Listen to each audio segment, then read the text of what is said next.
भक्ति में जब आ गए, कर्म कांड में अरुचि स्वभावतः हो जाती, क्योंकि उसमें मन तो लगता नहीं है, वो तो एक्सटर्नल क्रिया। और फिर व्यक्ति घबरा जाता है कि ओ माय गॉड, मैं तो पहले इतना सब कर्म कांड करता था, अब राधे राधे करना लगा, क्या मेरी आध्यात्मिक स्तर नीचे गिर गया? ऐसा नहीं। जिस पर कृपा हो जाती है वो ऑटोमेटिक डिसइंटरेस्टेड हो जाता है कर्म कांड में, क्योंकि उसने उसके अंतिम लक्ष्य को पकड़ लिया, भगवान के श्री चरण। और अगर इसमें पड़े रहे तो फिर भक्ति से डाइवर्शन हो जाएगा। इसलिए जितना जरूरी है बस उतना करो। निरोधस्तु लोक वेद व्यापार न्यासः। तो उन्होंने कहा भक्ति निरोध रूपी है। अब कोई पूछे भी ये निरोध क्या है, तो कहते हैं कि लौकिक कर्मों को त्यागो, वैदिक कर्मों को त्यागो, ये होगा निरोध। लौकिक कर्म कैसे? काउंसिल इलेक्शन में खड़े हो जाते हैं, अच्छा होगा, थोड़ा पावर हो जाएगी, प्रतिष्ठा हो जाएगी, पॉलिटिक्स में चले जाते हैं, या वो अमुक अमुक उसमें हम बोर्ड मेंबर बन जाते हैं, या वो भाई के रिश्तेदार के यहाँ पर उसके बेटे की शादी है, चलो चले जाते हैं वरना लोग क्या कहेंगे। ये लौकिक कर्म। नारद जी कहते हैं संसारी लोगों के लिए ठीक है, तुम जो भक्ति मार्ग के पथिक हो, आध्यात्मिक मार्ग पर चले हो, तुम इसका निषेध कर दो, त्याग दो, ये निरोध। अब कोई कहे भाई कुछ प्रकार के कर्म तो करने ही पड़ेंगे, नहीं देह भृता शक्यम त्यक्तुम कर्माण्य शेषतः। जैसे खाना खाना है, कमाई करनी है, ये कुछ कर्म तो करने ही पड़ेंगे, सब कर्म को तो त्याग नहीं सकते हैं कि भी ये लौकिक कर्म हो गया सर्विस करना, तो उसको करो लेकिन भगवान को समर्पित करते हुए करो। भगवती समर्पणम न्यासः। एक तो न्यास हुआ कि त्याग दिया, एक हुआ कि उसका फल भगवान को समर्पित कर दी। महाराज जी कहते हैं भाई देखो, पानी पीना है तो भी भगवान को अर्पित करो और उनके प्रसाद के रूप में पी लो। भोजन खाना है, मन ही मन उनको अर्पित करो, धन्यवाद दो और उनकी कृपा के रूप में उसको ग्रहण करो। यहाँ तक कि अगर खुरक आ रही है तो भी अपने सुख के लिए मत खुरको। सोचो श्री कृष्ण वहाँ खड़े हैं, देख रहे हैं, उनको हंसी आ रही है, तो चलो उनको हंसाने के लिए हम खुरक रहे हैं। अर्थात कोई भी कर्म हो उसको हमने समर्पित कर दिया, तो वो कर्म अब कृष्णार्पण भाव से हुआ तो बंधक कारक नहीं हुआ, वरन आपके अंतःकरण को शुद्ध करने लगेगा।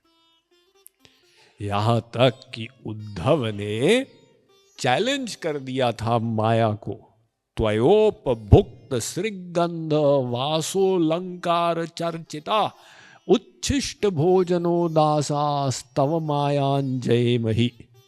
वो कहते हैं श्री कृष्ण के प्रसाद से उनको जो अर्पित किया है वो उनका प्रसाद, उनके द्वारा पहने हुए प्रसादी वस्त्र, प्रसादी माला इत्यादि, हर चीज में प्रसाद बुद्धि।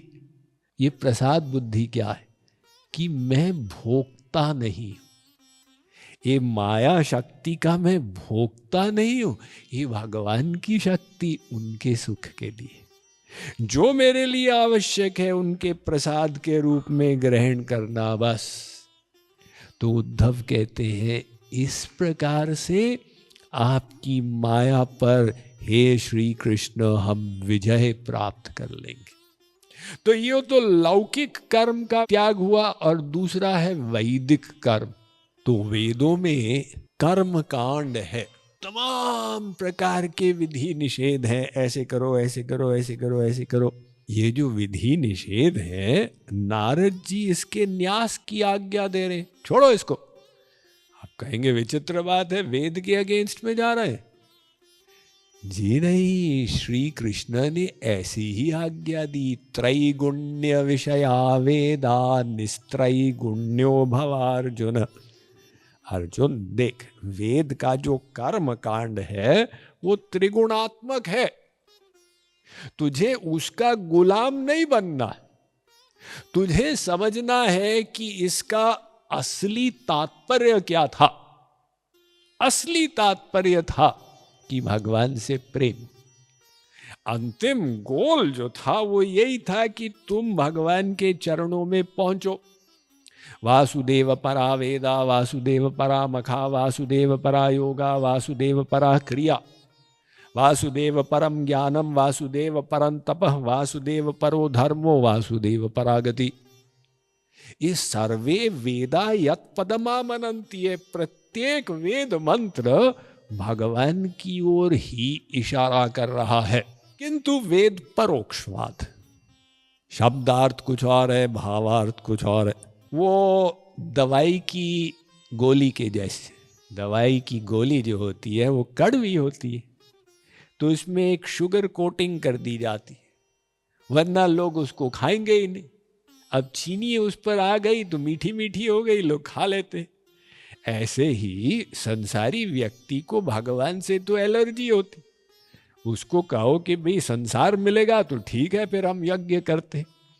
तो वेद उनको घुमा फिरा के भगवान के चरणों में ला रहा। जिसने ये लक्ष्य समझ लिया वो कहता अब घूम के आने की क्या आवश्यकता है, हम सीधा जाएं। अब हमें क्या आवश्यकता इन प्रकार के इतने सब रसम इत्यादि के लिए, क्यों ना सीधा सीधा भगवान नाम का जप करें। तो भक्ति में जब आ गए, कर्म कांड में अरुचि स्वभावतः हो जाती, क्योंकि उसमें मन तो लगता नहीं है, वो तो एक्सटर्नल क्रिया। और फिर व्यक्ति घबरा जाता है कि ओ माय गॉड, ये क्या हुआ भाई स्वामी जी, मैं तो पहले इतना सब कर्मकांड करता था, अब राधे राधे करना लगा तो कर्मकांड में इंटरेस्ट कम हो गया, क्या मेरी आध्यात्मिक स्तर नीचे गिर गया? ऐसा नहीं। यदा यमनु गृह्णाति भगवान पुरुषः परः स त्यजेत मतिम लोके वेदे च परिनिष्ठिताम। जिस पर कृपा हो जाती है वो ऑटोमेटिक डिसइंटरेस्टेड हो जाता है कर्मकांड में, क्योंकि उसने उसके अंतिम लक्ष्य को पकड़ लिया, भगवान के श्री चरण। और अगर इसमें पड़े रहे तो फिर भक्ति से डाइवर्शन हो जाएगा। इसलिए जितना जरूरी है बस उतना करो।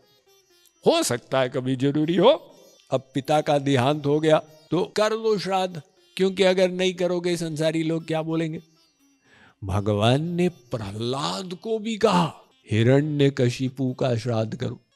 यद्यपि जिस राक्षस को भगवान मारते उसको तो अपने लोग भेज देते, हतारी गतिदायक, अब श्राद्ध करने की क्या आवश्यकता। लेकिन अब संसारी लोगों को फिलॉसफी क्या बताएंगे, तो भगवान कहते हैं कि लौकिक लोग तुमको लोग बात न बनाए, इसलिए उसको कर दो जितना जरूरी है। वरना सिद्धांत यही है कि वैदिक कर्मों को मिनिमाइज करो और लौकिक कर्मों को मिनिमाइज करो, और जो असली चीज है भक्ति, उस पर फोकस